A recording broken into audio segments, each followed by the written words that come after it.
Writing कैसी होनी चाहिए?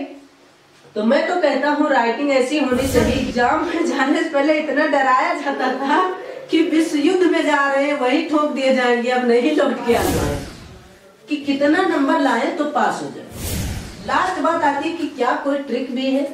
मैथ में कोई ट्रिक है कि हम पास हो सकते हैं? तो प्यारे बच्चों, कैसे हैं आप सभी? उम्मीद करता हूँ आप सब स्वस्थ होंगे, मस्त होंगे और अच्छे से पढ़ाई नहीं करेंगे। इसीलिए मैं आया हूँ और मैं कह रहा हूँ अच्छे से पढ़ो। आपके दिमाग में एक क्वेश्चन चल रहा होगा कि मैथ्स की कॉपी कैसे लिखें? एग्जाम में हम मैथ की कॉपी कैसे लिखें? पहला तो ये आ रहा होगा कि क्या राइटिंग जरूरी है? मैथ की राइटिंग अच्छी होनी चाहिए कि खराब होनी चाहिए, कि जैसी मेरी है वैसी भी चल जाएगी? दूसरा क्वेश्चन ये आपके मन में आ रहा होगा कि क्या रफ कार्य करना जरूरी है कि नहीं? कुछ लोग कहते हैं कि रफ कार्य करना जरूरी है और कुछ कहते हैं जरूरी नहीं है। तीसरा क्वेश्चन ये है कि पासिंग मार्क कितना होना चाहिए, यानी कितने नंबर आपको मिल जाए तो आप पास हो जाएंगे मैथ में या फिर अदर सब्जेक्ट में। क्वेश्चन लास्ट है आपका कि क्या ट्रिक भी है कोई कि मैथ में कुछ नंबर आ जाए, इसकी कोई ट्रिक है भी कि नहीं? ये सभी बातों पर हम चर्चा करेंगे। देखिए, इसमें जो पहला क्वेश्चन आपका है मैथ्स की कॉपी कैसे लिखें, तो जैसे लिख रहे हो वैसे ही लिखना है, ज्यादा कुछ बदलाव नहीं करना है। जैसे आप अपनी नोट्स कॉपी लिख रहे हैं वैसे लिखना है। एग्जाम का पर्पज सिर्फ इतना होता है कि आपका माइंड कैसा है, ये जरूरी नहीं है आप इतना तेज हैं कि स्लो हैं। बस एग्जाम का सिर्फ मुख्य उद्देश्य ये होता है, पूरे साल आपने जो पढ़ा हुआ कितना याद रहता है, कितना समझ में आता है, आईक्यू लेवल कैसा है आपका, ठीक ठाक है कि थोड़ा डल है। अगर डल है तो कितना मेहनत करने की जरूरत है, ये आपको पता चलेगा जब आपका नंबर रहेगा। नंबर कम आएगा तो आपको पता चल जाएगा मुझे मेहनत और करने की जरूरत है। नंबर कम आएगा तो आपको लगेगा मुझे मेहनत और करने की जरूरत है ताकि और आगे बढ़ पाऊं। राइटिंग कैसी होनी चाहिए? तो मैं तो कहता हूँ राइटिंग ऐसी होनी चाहिए कि बस समझ में आ जाए। मतलब राइटिंग ऐसी होनी चाहिए कि ये ऐसे ना हो पता ही नहीं चले ये दो है कि क्या है। ठीक है, राइटिंग कुछ हद तक मतलब समझ में ऐसी आनी चाहिए कि लिखा क्या है साफ साफ, तब आपको ठीक है, कोई दिक्कत नहीं। मैथ में राइटिंग की जरूरत लोग कहते हैं कि नहीं है, मैं भी यही कहता हूँ कि राइटिंग मायने नहीं रखता है, लेकिन अब इतना भी डल नहीं होना चाहिए कि लिखा हुआ समझ में ना आए। तो राइटिंग बस ऐसी होनी चाहिए कि लिखा हुआ सामने वाले को समझ में आए जो आपकी कॉपी चेक कर रहा है। दूसरा है रफ कार्य। रफ कार्य बताने से पहले मैं आपको बता दूं कि मैं जब पढ़ता था तो ऐसे भी टीचर्स बताते थे कि जैसे मैं कोई विश्व युद्ध लड़ने जा रहा हूँ।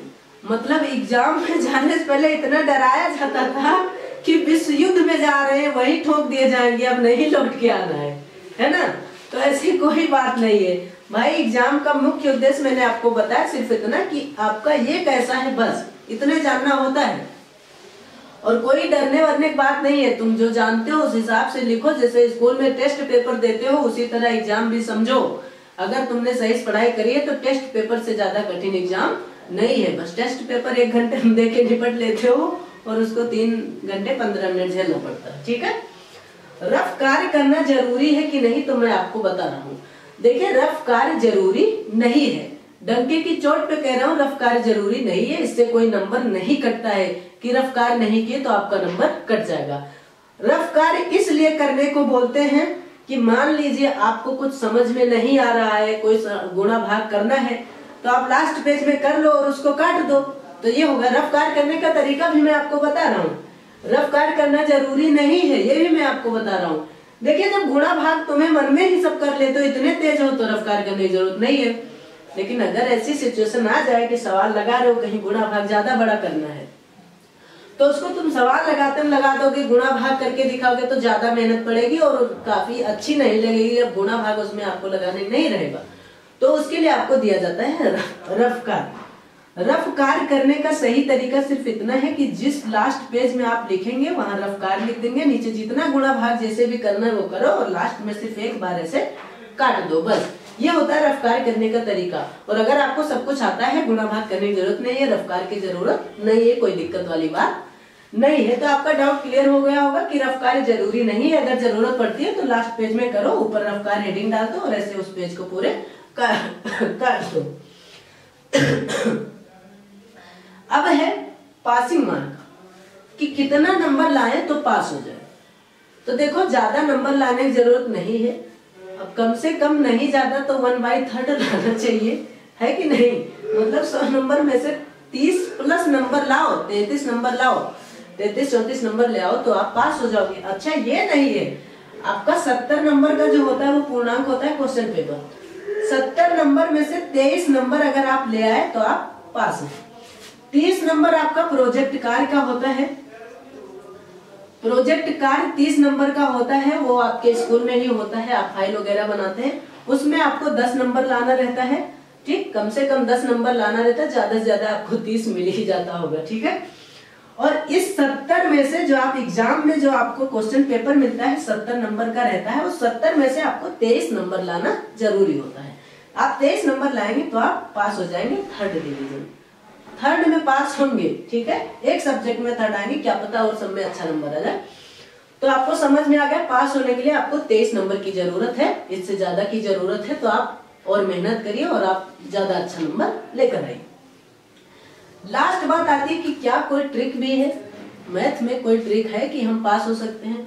तो भाई साहब मैथ ही नहीं सभी सब्जेक्ट में एक ही ट्रिक है, अगर तुम्हारी किस्मत बहुत अच्छी है तो किसी तरह तुम्हारा बहुविकल्पीय 20 नंबर सही हो जाए। 20 नंबर अगर बहुविकल्पीय तुम्हारा सही हो गया, चाहे तुक्के से सही हो चाहे जैसे सही हो, किसी तरह से सही हो जाए तो 20 नंबर तुम्हारा ये हो जाएगा। और अगर तुमने पढ़ाई कुछ भी थोड़ी बहुत करी है तो 3 नंबर लिखने से कहीं ना कहीं आप पा ही जाओगे। तो 3 नंबर कहीं ना कहीं इधर उधर से किसी तरह लिख के ले आओ, और 20 नंबर अगर ऑब्जेक्टिव का आ गया तो 23 नंबर आपको मिल जाएगा, बस पास हो जाओगे। इसके अलावा कोई ट्रिक नहीं है, आपको अच्छे से पढ़ना होगा, वही एक ट्रिक है। बस मैंने आपको जो जरूरी थी वो हमने बता दिया। परीक्षा में डरना नहीं है, सबसे पहली बात कि आप विश्व युद्ध लड़ने नहीं जाने, बस इतनी सी बात थी। पास होने के लिए 23 नंबर लाना है, 10 नंबर प्रोजेक्ट में से ले आओ, मतलब 33 नंबर लाए तो तुम पास हो, लेकिन थर्ड डिवीजन पास हो, ये भी बात ध्यान रखना। थर्ड नहीं आना है तो मेहनत करके पढ़ना पड़ेगा। कोई बात नहीं, कबाड़ी वाला आया है तो आप लोग अच्छे हैं, आप लोगों को कहीं नहीं भेजा जाएगा। चलिए मिलते हैं अगले वीडियो में, सब कुछ आपको पता चल गया, राइटिंग, रफ कार्य और पासिंग मार्क और ट्रिक। तो चलिए मिलते हैं अगले वीडियो में, तब तक के लिए आप बने रहिए हमारे YouTube चैनल ज्ञान एक्सप्रेस 24/7 पे।